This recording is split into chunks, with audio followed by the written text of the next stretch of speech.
So in this video, I want to explore the idea of a trauma hotel, a trauma community, a trauma oasis.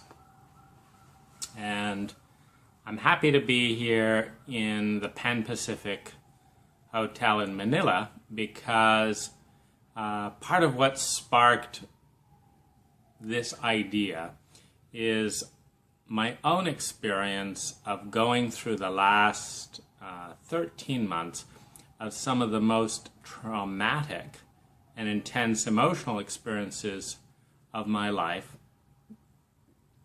and realizing that there were certain environments in which trauma not only didn't heal but exploded into various co-infections.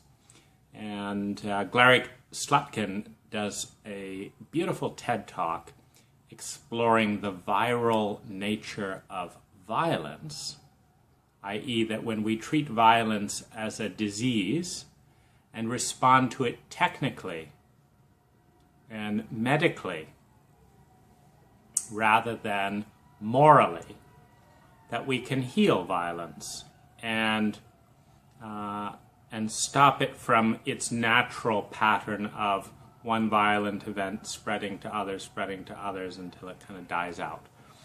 Now, the Pan Pacific, where I'm staying right now, is the closest thing that I've found, at least in Manila, to a trauma hotel.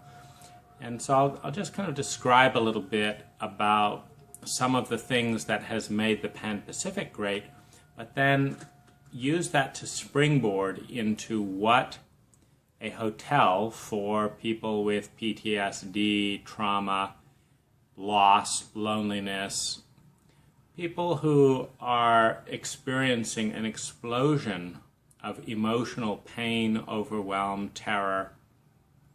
It doesn't at all matter if there is a rational or logical or whatever basis for it. One of the best paradigms is to create a safe environment, a stable environment, and then contain that virus from bleeding out into the community with healing, with attention, with love, with care and presence. So, what are the important parts in that?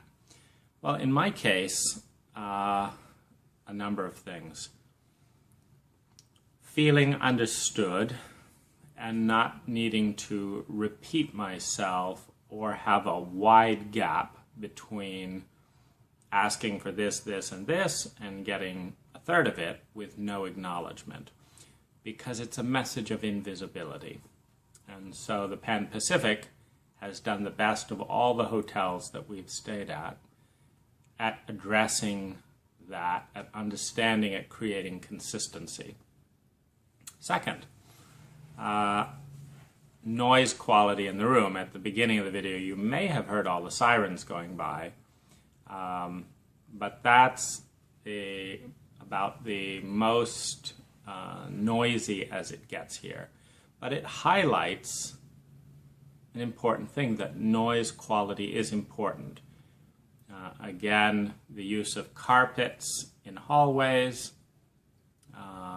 soundproof walls, thick solid panel doors, and some buffering and slow closing so that there's not a loud bang, and minimizing the wind, again, to create those loud bangs, creates an environment that's much more peaceful than hotels with, echoey corridors, loud doors, and children screaming and all of that. So what might be some of the things that are possible with an oasis focused specifically on trauma? So the first thing I think is to is an opportunity to consciously and vulnerably address the whole human being, physically, emotionally, and mentally, in partnership. So to create a partnership. So the first thing is a guest profile that is more detail-oriented.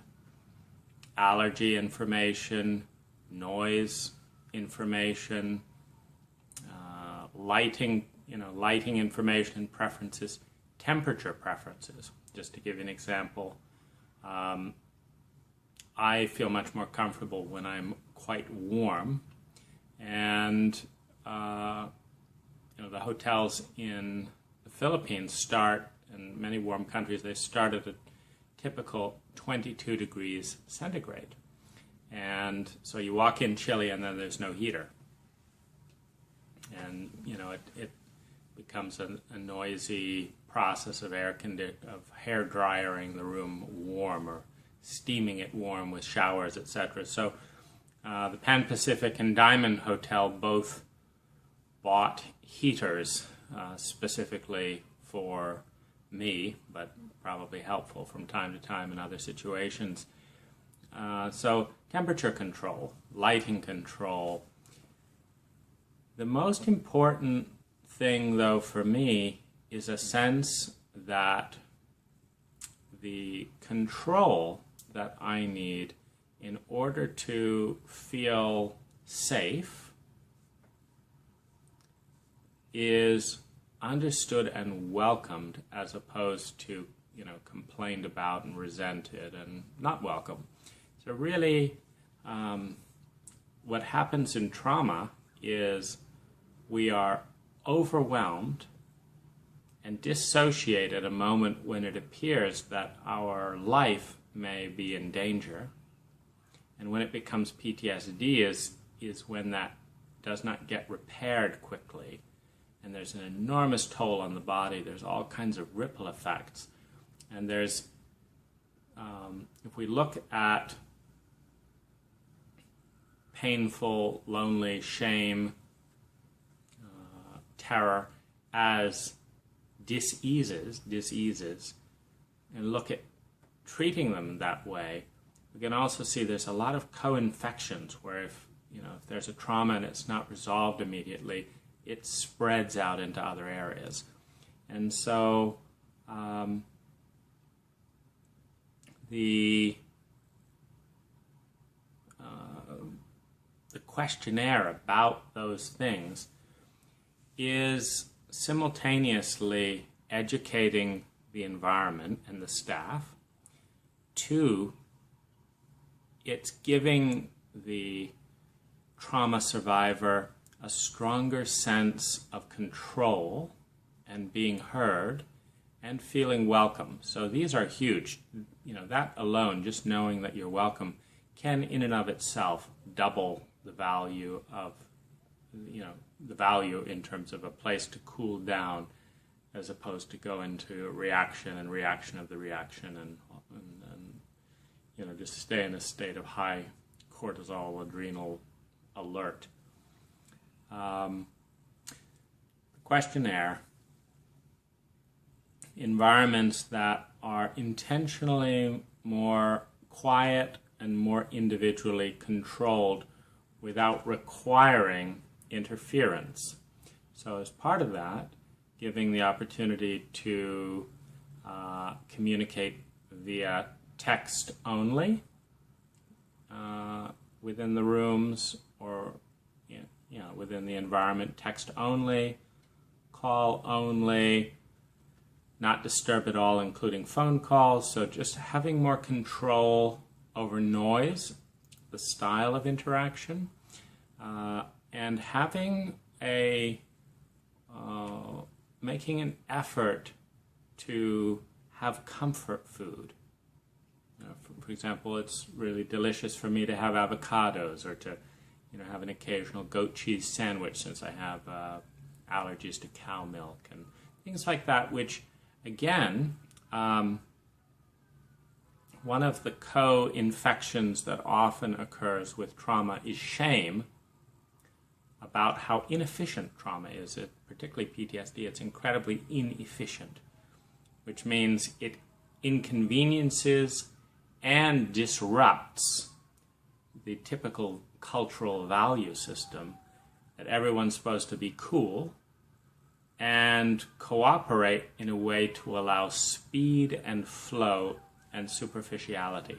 Well, trauma is not fast, it's not cool, and it's certainly not superficial. It's some of the most intense emotions one's ever going to experience, and it needs time, patience, pickiness, and it needs an environment where that is honored rather than judged, shamed, raged about, and dishonored. So very important. The other thing that is a typical co-infection of trauma and shame is loneliness. Feeling like, a burden, feeling like no one can understand. There's no words to put into place. The past is bleeding into the present. And so even though the moment itself, by the time you're in a trauma hotel has passed, the emotion is still locked in the body, and in some cases being relived graphically. So an environment where that's understood, and one of the most terrifying aspects can be to be left alone, on the one hand, with horrifying emotions and graphically relived imagery, left alone with panic and fears and dread and pain about the future,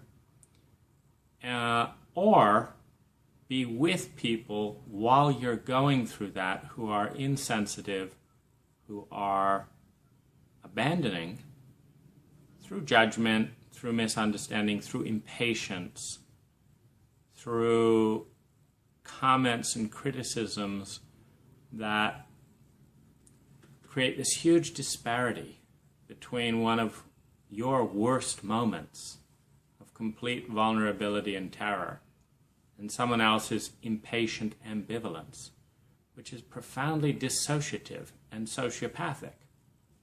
In the same way that you can kind of imagine how a child would feel if their leg has just been sliced off by a train or run over by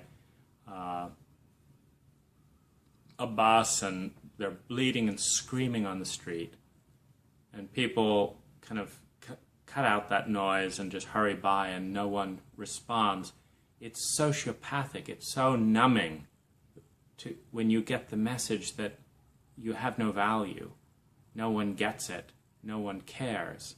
No one is going to respond. I'm not safe. I'm alone amongst sociopaths. And that's the experience that someone has in trauma, in exquisite agony that rivals any physical thing you can imagine. And then have people not get it, walk on by, ignore it, brush it off, and often with judgment, misunderstanding, impatience, and a lack of response. So doing just the opposite. Having companions skilled in the art of presence, in the art of touch, in the art of listening, and in the art of pacing. Trauma is a profoundly dissociative event. It rips one apart from the community, from the relationships in which it occurs. It rips one apart, and then often no one has the skill, the will, or the paradigm to follow and reconnect and bring that person back into the culture. Having people specifically for that. And here's kind of what I mean. In my traumatic state, for example, having put up shop at the Pan Pacific as the place that would be most, I was so appreciative that regardless of the intensity of my reaction to small things as a natural byproduct of trauma, and the detail-oriented nature of the request that I made, that there was courtesy, understanding, and empathy. It's just really amazing. It really stood out. And it helped me feel welcome, feel sane, and come down and feel more in control and thus safer. So there's that. Massage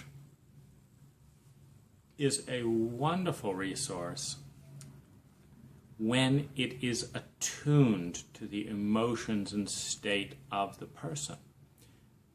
Now, the typical massage is more about doing something to the client.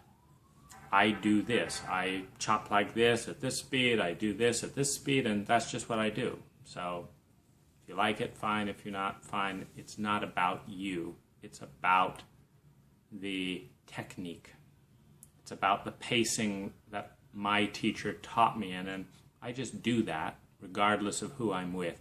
So that's kind of on the low end. If you can find someone in that paradigm where you luck out, and I interview masseuses, and so I'll do a little hand test where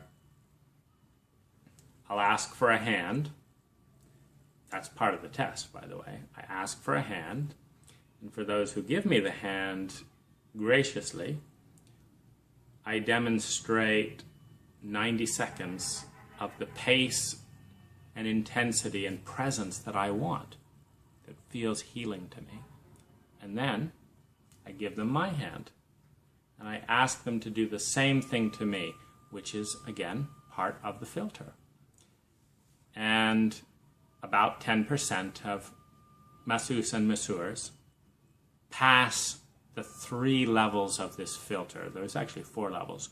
1, the interest in serving and the trust and comfort with me. Otherwise, they don't give the hand. Why do you want my hand? What's up? So, I don't trust you. I'm uncomfortable with the unknown. I'm awkward outside my comfort zone. Okay, thank you so much. Not a good fit. Giving the hand. Are they present? Do they follow? Are they attentive? Do they pull it back before you're done? Do they assume they know what I'm talking about before I even finish speaking? How attuning are they? So what do they do with the hand? 3, can they give it back? And 4, are they gracious and are they happy to do it? So those are the 4 tests, and it's all present in 90 seconds. But it's not really fun, and it can actually be distressing when you're in trauma to have to wander around and interview 10 masseuses when you're feeling like you're not fully welcome. You know you look weird because nobody does this kind of stuff.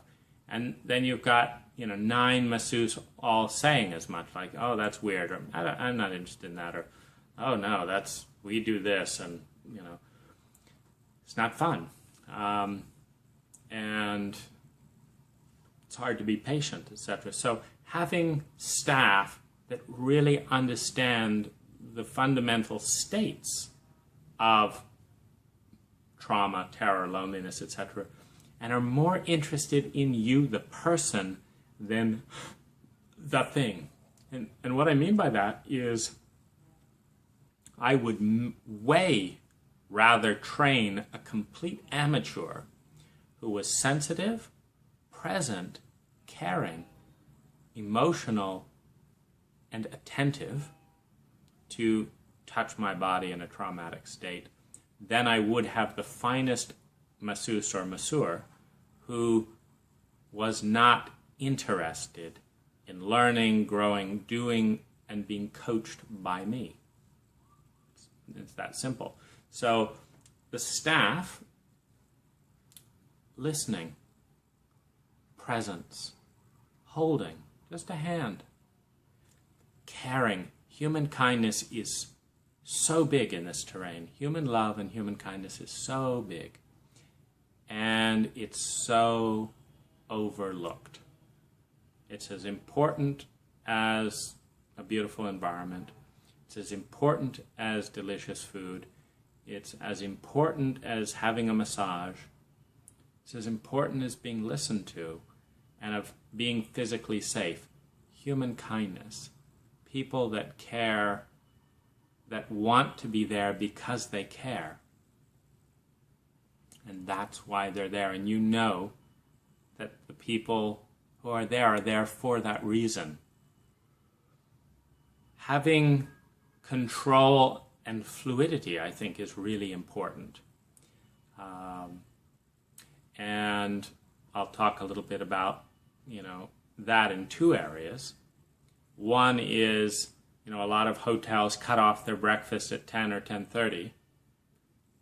My arrangement with the Pan Pacific is I wake up gently and slowly when I am ready. 2, I call them and say, prepare the usual. 3, they call me 30, 40 minutes later when it's all set and ready in the garden. Say it's ready. And I go. And sometimes that's 9 a.m., sometimes it's 1 p.m. It's about my gentle flow. It's not about one more area of me rushing around frantically to fit in before the deadline and all of that stuff. So that's one thing. The same is true with massage. So when I found a masseuse in Manila in low season who had a healing touch, i.e. emotionally, there was a cessation of 50% of my grief and fear as soon as she touched me. And so I had enough experience with energy and healing work to say, aha, here's an untrained energy healer. So I gave her some of the basics, grounding, presencing, taught her the pace, and then proceeded to do 2 to 5 hours of work with her per day for 1 to 2 months. Just pouring love into the state, into the place, in the state. And in the U.S., I would not have been able to afford this. And so this is another important thing, affordability, peacefulness. And for this reason, I think that, being somewhere like Indonesia, Philippines, Thailand would be helpful.